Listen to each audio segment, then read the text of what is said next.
प्राप्ति अभीष्ट है और नरक को दूषित समझते हो तो दोनों पक्षों की एकादशियों के दिन भोजन नहीं करना चाहिए। तब भीमसेन बोले, हे महाबुद्धिमान पितामह, मैं आपके सामने सच्ची बात कहता हूँ, एक बार भोजन करके भी मुझसे व्रत नहीं किया जा सकता, फिर उपवास करके तो मैं रह ही कैसे सकता हूँ। मैं उदर में प्रक नामक अग्नि सदा, मेरे उदर में जो है प्रक नामक अग्नि सदा प्रज्वलित रहती है। भीम जो है खाना बहुत अधिक खाता है, उसका भी एक कारण है, उनके पेट में जो है प्रक नामक एक अग्नि जो जलती रहती थी, उससे जो उनका पाचन जो है बहुत तेजी से होता था। अतः जब मैं बहुत अधिक खाता हूँ तभी यह शांत होती है। इसलिए महामुने, मैं वर्ष भर में केवल एक ही उपवास कर सकता हूँ, जिससे स्वर्ग की प्राप्ति सुलभ हो और जिसके करने से मैं कल्याण का भागी हो सकूं। कह रहे हैं भाई 24 की 24 एकादशी को मैं ना रह पाऊं, खाली एक एकादशी अगर कोई है तो उसको मुझे बता दो, ऐसी कोई एक व्रत निश्चय करके बताइए, मैं उसको यथोचित रूप से पालन करूंगा। तब व्यास जी ने कहा, भीम, ज्येष्ठ मास में सूर्य वृष राशि पर हो और मिथुन राशि पर शुक्ल पक्ष में जो एकादशी हो, उसका यत्न पूर्वक निर्जल व्रत करो। मतलब आज के दिन तो व्रत में जो है पानी भी ना पीने में, केवल कुल्ला या आचमन करने के लिए मुख में जल डाल सकते हो, उसको छोड़कर किसी प्रकार का जल विद्वान पुरुष मुख में ना डाले, अन्यथा व्रत भंग हो जाता है। एकादशी को सूर्योदय से लेकर दूसरे दिन के सूर्योदय तक मनुष्य जल को त्याग करे, मतलब जब तक सूर्य का दर्शन ना कर लिया तब तक जो है जल ना पीनो, यह पूर्ण व्रत होता है। तदनंतर द्वादशी को प्रभात काल में स्नान करके ब्राह्मणों को विधि पूर्वक जल और स्वर्ण दान करे। इस प्रकार सब कार्य करके जितेंद्रिय पुरुष ब्राह्मणों के साथ भोजन करे। वर्ष भर में जितनी एकादशियां होती हैं उन सब का फल निर्जला एकादशी के सेवन से मनुष्य को प्राप्त हो जाता है। मतलब वर्ष भर में जितनी भी एकादशी होती हैं, इस बार तो मलमास था तो इस बार 2 एकादशी और बड़ी, पुरुषोत्तम मास भी कहते हैं उसको, उन सब का फल निर्जला एकादशी सेवन से मनुष्य प्राप्त कर लेता है। इनमें तनिक भी संदेह नहीं है। शंकर, चक्र और गदा धारण करने वाले भगवान केशव ने मुझसे कहा था कि यदि मानव सबको छोड़कर एकमात्र मेरी शरण में आ जाए और एकादशी को निराहार रहे तो वह सब पापों से छूट जाता है। मतलब एकादशी के व्रत धारण करने से आत्मा की शुद्धि तो हुई जाती है, साथ में सारे पाप भी नष्ट हो जाते हैं। एकादशी व्रत करने वाले पुरुष के पास विशाल काय, विकराल आकृति और काले रंग वाले दंड, पाशधारी भयंकर यमदूत नहीं जाते। जो भी एकादशी का व्रत करता है उसके पास जो है जब मृत्यु का समय आता है तो उसके पास जो यमदूत जो है नहीं आते। अंत काल में पीताम्बरधारी सौम्य स्वभाव वाले, हाथ में सुदर्शन धारण करने वाले और मन के समान वेगशाली विष्णुदूत आखिर इस वैष्णव पुरुष को भगवान विष्णु के धाम ले जाते हैं। अतः निर्जला एकादशी को पूर्ण यत्न करके उपवास और श्री हरि का पूजन करें। स्त्री हो या पुरुष, यदि उसने मेरु पर्वत के बराबर भी महान पाप किया है तो वह सब इस एकादशी के प्रभाव से भस्म हो जाता है। पूरे ब्रह्मांड में, अखिल ब्रह्मांड में सबसे बड़ा पर्वत जो है मेरु पर्वत कहा जाता है। तो अगर ऐसे भी हमने पाप किए हैं और कोई एकादशी का व्रत कर लेंगे तो उसके व्रत के प्रभाव के कारण उसके सारे पाप जो है नष्ट हो जाएंगे। जो मनुष्य उस दिन जल के नियम का पालन करता है वह पुण्य का भागी होता है। उसे एक प्रहर में कोटि कोटि स्वर्ण मुद्रा करने का, दान करने का फल प्राप्त होता है। एक मतलब 3-3, 4-4 घंटा की 8 में 24 ऐसे 3-3 करके घंटा करके एक एक पहर बन जाए, फल प्राप्त होता है। मनुष्य निर्जला एकादशी के दिन दान जप होम आदि जो कुछ भी करता है वह सब अक्षय हो जाता है। यदि यदि आज के दिन कोई दान कर लिया, कोई सेवा कर लिया, तो वो आज के दिन जो है अक्षय हो जाएगा, मतलब कभी न नष्ट होने वाला, उसको कहते हैं अक्षय। यहाँ पर तो काम आएगा ही, अब हमारे मरने के बाद भी काम आने वाला ऐसा फल जो है उसको अक्षय कहते हैं। यह भगवान श्री कृष्ण का कथन है।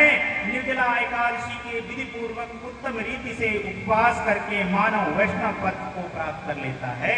जो मनुष्य एकादशी के दिन अन्न खाता है वह पाप का भोजन करता है, इस लोक में वह चंडाल के समान है और न मरने पर दुर्गति को प्राप्त होता है।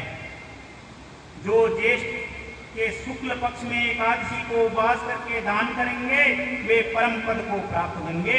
जिन्होंने एकादशी को उपवास किया है वे ब्रह्म हत्यारे, शराबी, चोर और गुरुद्रोही होने पर भी सब पापों से मुक्त हो जाते हैं। मतलब ये जो पाप है सबसे बड़े पाप माने गए हैं। तो अगर ये ऐसे भी पाप किए हैं तो उनसे भी मुक्ति जो है एकादशी के व्रत धारण करने से मिल जाती है। हे कुंती नंदन, निर्जला एकादशी के दिन श्रद्धालु स्त्री पुरुषों के लिए जो विशेष दान और कर्तव्य विहित हैं अब उन्हें सुनो। उस दिन जल में शयन करने वाले भगवान विष्णु का पूजन और जलमयी धेनु का दान करना चाहिए, अथवा प्रत्यक्ष धेनु या घृतमयी धेनु का दान कर उचित है। पर्याप्त दक्षिणा और भांति भांति के मिष्ठानों द्वारा यत्न पूर्वक ब्राह्मणों को संतुष्ट करना चाहिए। ऐसा करने से ब्राह्मण अवश्य संतुष्ट होते हैं और उनके संतुष्ट होने पर श्री हरि मोक्ष प्रदान करते हैं। जिन्होंने सम, दम और दान में प्रवृत्त को श्री हरि की पूजा और रात्रि में जागरण करते हुए इस निर्जला एकादशी का व्रत किया है, उन्होंने अपने साथ ही बीती हुई 100 पीढ़ियों को और आने वाली 100 पीढ़ियों को भगवान वासुदेव के परम धाम में पहुंचा दिया है। आज के दिन अगर किसी ने निर्जला एकादशी का व्रत कर लिया तो पिछली जो बीती हमारी 100 पीढ़ी और आने वाली भविष्य की 100 पीढ़ी वो दोनों तर जाएंगे। अगर कहीं यमपुरी में अगर हमारे पूर्वज हैं तो उन्हें भी मुक्ति मिल जाएगी। ऐसी महान एकादशी की जो है महिमा है। निर्जला एकादशी के दिन अन्न, वस्त्र, गौ, जल, सैया, सुंदर आसन, कमंडलू और छाता दान करने चाहिए।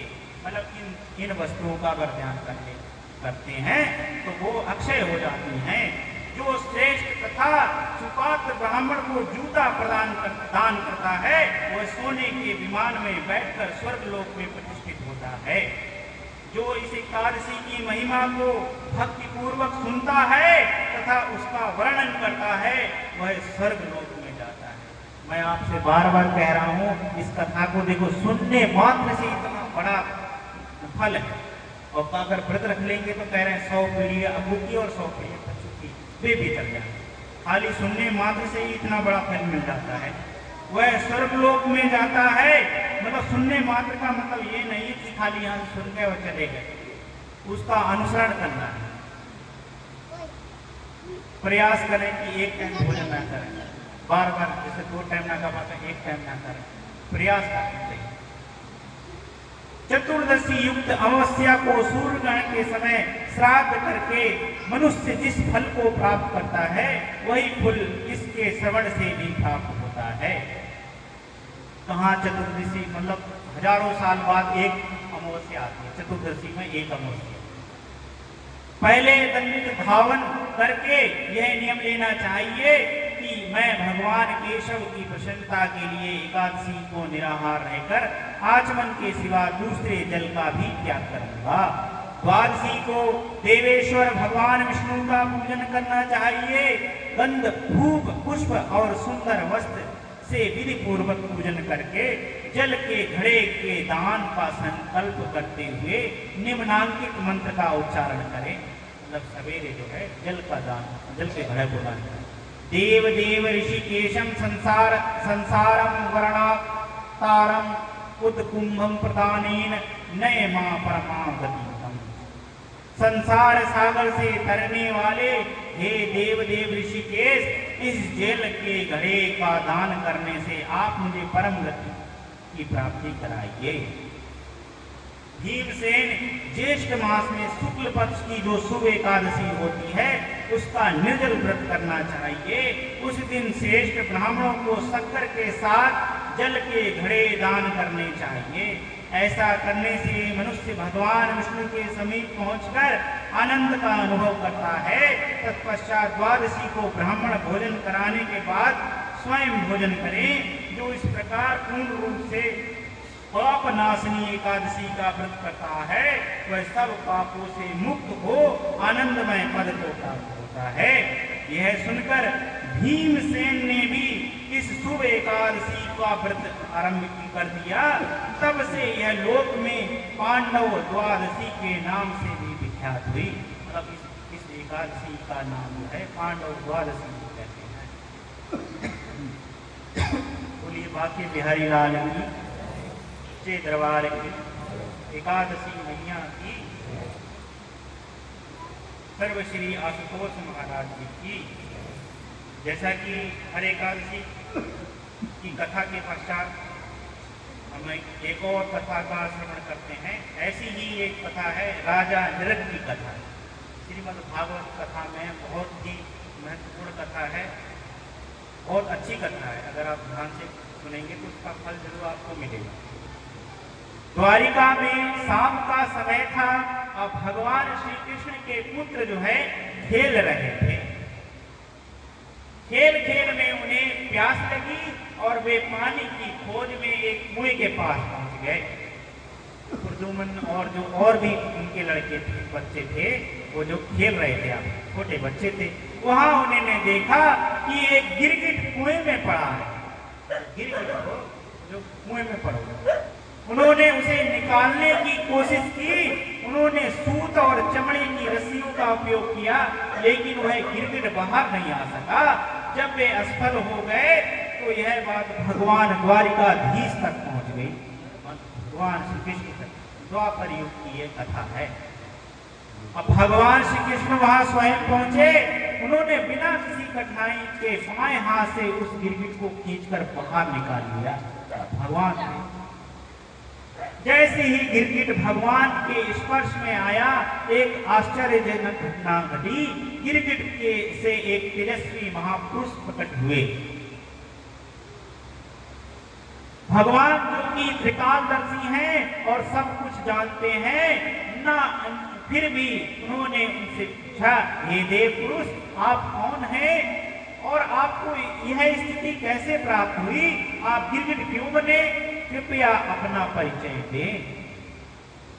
भगवान अगर कोई किसी से प्रश्न करते हैं तो उसके भी पीछे एक संकल्प और पीछे कोई रहस्य छुपा होता है, उसमें भी जन कल्याण की भावना छुपी होती है।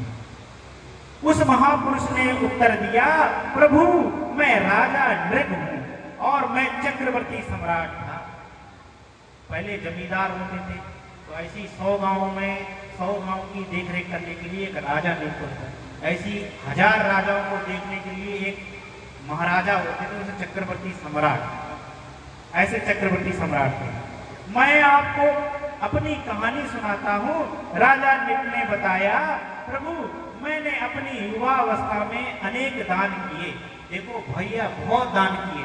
राजा नृग, हम तो राजा नृग की जूती के पैर की जूती के बराबर ना, इतने दान करने वाले, और तुमको ऐसी गिरगिट की योनि प्राप्त हुई। उसके पीछे भी एक रहस्य है, उसका कारण है। युवावस्था में अनेक दान किए। मैंने असंख्य गायों का दान किया और वे सभी गायें दुधारू, सुंदर और सुसज्जित थी। मैंने न्याय पूर्वक अर्जित धन से इन गायों को प्राप्त किया और इनकी सींगों में सोना और खुरों में चांदी लगवाई। मैंने इन्हें वस्त्र, हार, आभूषणों से सजाया और उन्हें सद्गुणी तपस्वी विद्वान ब्राह्मणों को दान किया। मैंने पृथ्वी, सोना, घोड़े, हाथी, कन्याएं और अन्य बहुमूल्य वस्तुएं भी दान की।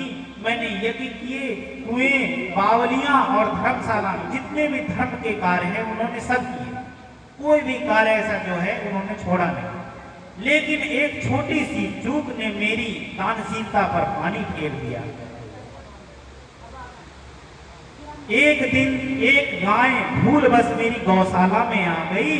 वह गाय उस तपस्वी ब्राह्मण की थी जो दान नहीं लेता था, लेकिन मेरी गौशाला के कर्मचारियों ने उसे मेरी गाय समझ लिया और उसे किसी और को दान दे दिया। वह गाय दान में दी गई तो जिस ब्राह्मण को गाय मिली वह आनंदित होकर उसे ले जा रहा था। उसी समय उसी तपस्वी ब्राह्मण अपनी गाय को पहचान लिया, जिसकी गाय जो गैया हराई गई है, वो जो अपनी गैया देख कर तुरंत जान गया और दावा किया कि यह गाय उसकी है, यह गाय तो भैया मेरी है और राजा मेरी गाय के दूसरे का कैसे दान दे सकते हैं। दोनों ब्राह्मण मेरे पास आए और न्याय की अपेक्षा की। मैंने दोनों को प्रश्न करने की कोशिश की।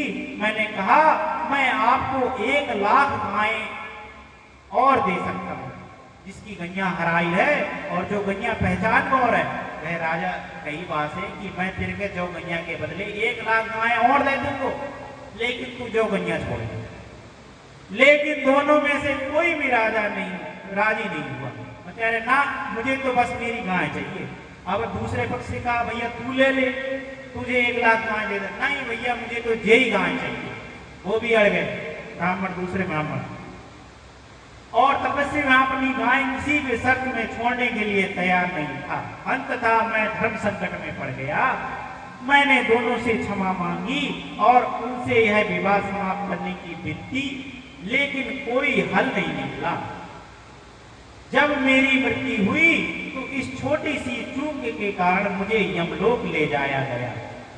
वहां धर्मराज ने मुझसे पूछा कि क्या मैं पहले अपने पाप का फल भोगना चाहता हूं या पुण्य का।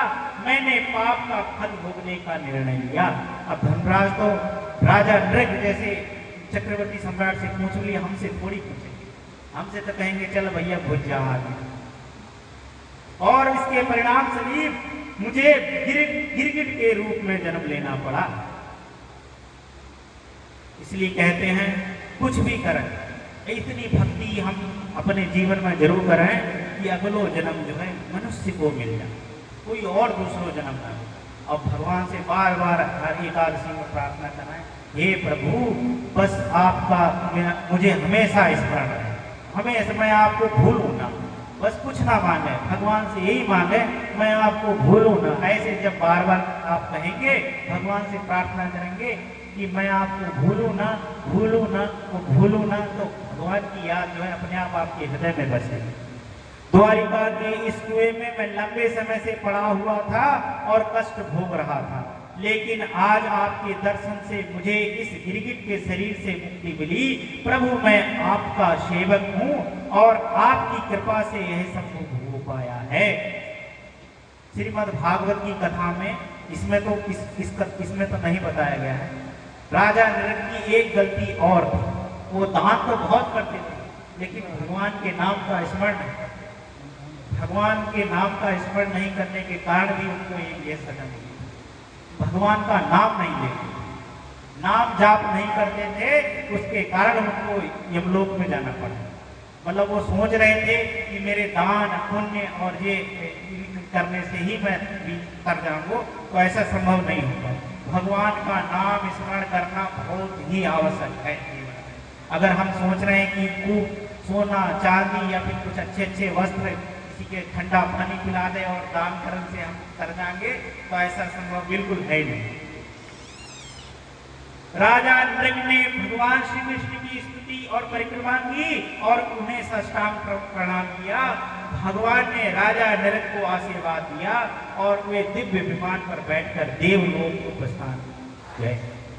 अब जैसा कि ध्रुवदास जी महाराज ने इस 42 लीला में कहा है कि हेम को सुमरे दान रतन अनेक दान गज दान अन्न दान भूमि दान करहि मोती के कुलादान मकर प्रयाग नहान ग्रहण में काशी दान चित्त शुद्धि धरहि सेज दान, कन्यादान, कुरुक्षेत्र गौदान, इतने में पापन को नेकहु न हरन।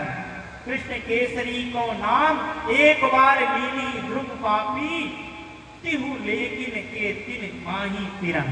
कह रहे हैं कुछ भी कर लियो, अर्थात यदि कोई इस विश्वास के साथ कि सुमेरु पर्वत के समान स्वर्ण का दान करे, जो ब्रह्मांड में मैं आपसे पिछली बार भी कहूँ कि सबसे बड़ा जो पर्वत है सुमेरु पर्वत, उसके बराबर अगर हम स्वर्ण दान भी कर लें, रत्न अन्न दान और भूमि दान करें, कि जिससे भेड़ तो काटे डाल रहे, भूमि दान होगी हमसे, इससे पुण्य मिलेगा और पापों से मुक्ति होगी। फिर अनेक तुला दान करें, प्रयाग जैसे तीर्थों में स्नान करें और काशी में ग्रहण के अवसर पर चित्त शुद्धि के लिए अनेकों दान करें, सैया दान करें, कन्या दान करें और कुरुक्षेत्र में शुभ पर्व पर गोदान करें, तो इन सभी पुण्य कर्मों के बावजूद वह अपने समस्त पापों से मुक्त नहीं हो पाता है। पाप हमारे जो है, कर्म जो है हमारे साथ हमेशा चलते हैं। हम चाहे कैसे भी अच्छे कर्म अच्छे काम कर लें, लेकिन जो हम गलत काम करें बाप उसको फल हमें जरूर भुगतते हैं, ये तो बात एकदम निश्चित है। केवल एक बार श्री कृष्ण के नाम स्मरण करने से त्रिलोक के समस्त पापी भी एक क्षण में संसार के आवागमन से मुक्त होकर परम गति को प्राप्त करते हैं। बोलो जय श्री कृष्ण। महाराजा नृग के इतने दान करने के बावजूद केवल एक अपराध के कारण गिरगिट के रूप में जन्म लेना पड़ा। देखो हम तो पता नहीं जन्म जन्मांतर से कितने पाप करे पड़े, और महाराजा तो इतने दानी, इतने सूझबूझ से चलने वाले, केवल एक गलती के कारण, वो छोटी मोटी उनकी गाय बदल गई, इतनी छोटी सी गलती में उनके गिरगिट का जन्म लेना पड़ा। और हम तो पता नहीं कौन सा जन्म मिलता है, जड़ योनि मिलती है, पता कैसी कीड़े मकोड़ों की योनि मिलती है, ऐसी मन में ऐसी जब भी एकादशी आए और सामान्य दिनों में भी।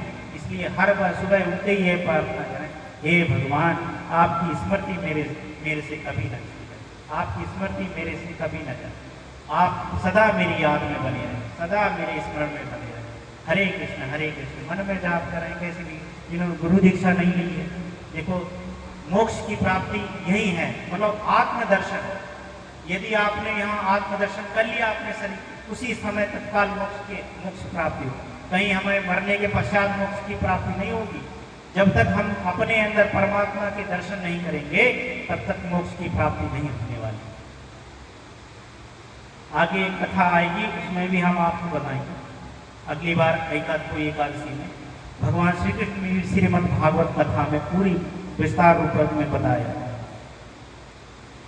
लेकिन यदि कोई नाम जप करने वाला साधक है तो हजारों अपराध होने पर भी उसकी ऐसी दुर्गति नहीं होगी। यानी राजा नृग तो दान तो खूब करते थे, लेकिन नाम जप नहीं करते थे, उसी के कारण उनकी ये दुर्गति थी। दान उन्होंने किया, खूब अच्छे कर्म किए, लेकिन उन्होंने क्या काम किया, नाम जप जीवन में नहीं किया, उसके कारण उनको गिरगिट की योनि भी प्राप्त हुई। यदि उसे पुनर्जन्म लेना भी पड़ा तो वह एक अच्छे परिवार में जन्म लेगा। मैं कह रहा हूँ, तभी मैं कह रहा हूँ भगवान की ऐसी स्मरण शक्ति हमें बन जाए कि हे भगवान अगर हमें कोई जन्म मिले तो अगली बार कम से कम मनुष्य योनि में जन्म ले लें, और आपकी अगली बार जो है भक्ति करके हम इस जन्म मरण के चक्कर से मुक्त हो जाएं। भगवान का नाम अत्यंत शक्तिशाली है, इसलिए अधिक से अधिक नाम जपने का प्रयास करें। ऐसा जीवन में हमें प्रयास करना चाहिए। बोलो एकादशी मैया की, भगवान श्री कृष्ण की, कृष्ण बलदेव की, बाके बिहारी लाल की, शेरवाली मैया की, सर्वश्री आशुतोष महाराज जी की। आज की कथा को यही विश्राम देते हैं और आइए हम माता का जागरण बड़े धूमधाम से आज की रात्रि हम जागेंगे और भगवान श्री कृष्ण की लीलाओं का गुणगान करेंगे। बोलो एकादशी मैया की।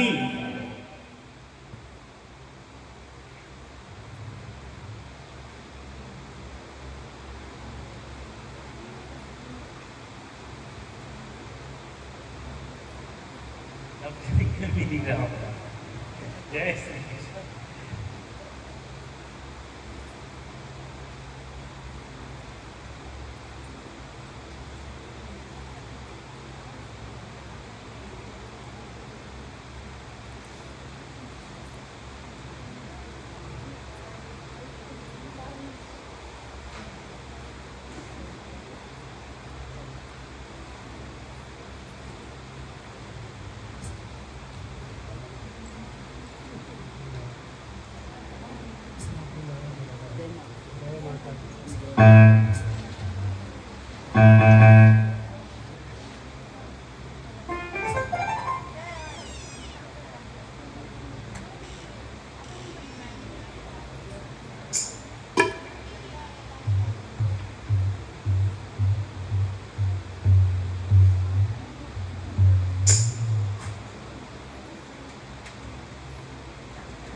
उल्टी आ जाएगी इधर।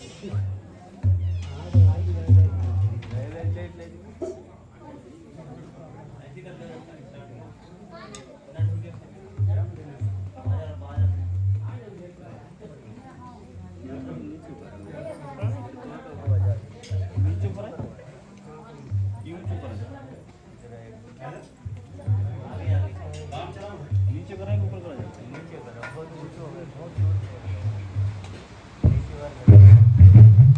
बोल सच्चे दरबार की, बोल शेवाली मैया की, बोल एकादशी मैया की, बोल शंकर भगवान की, भगवान पुत्र हनुमान की। मेरे भक्तों बोले साथ फिर आवाज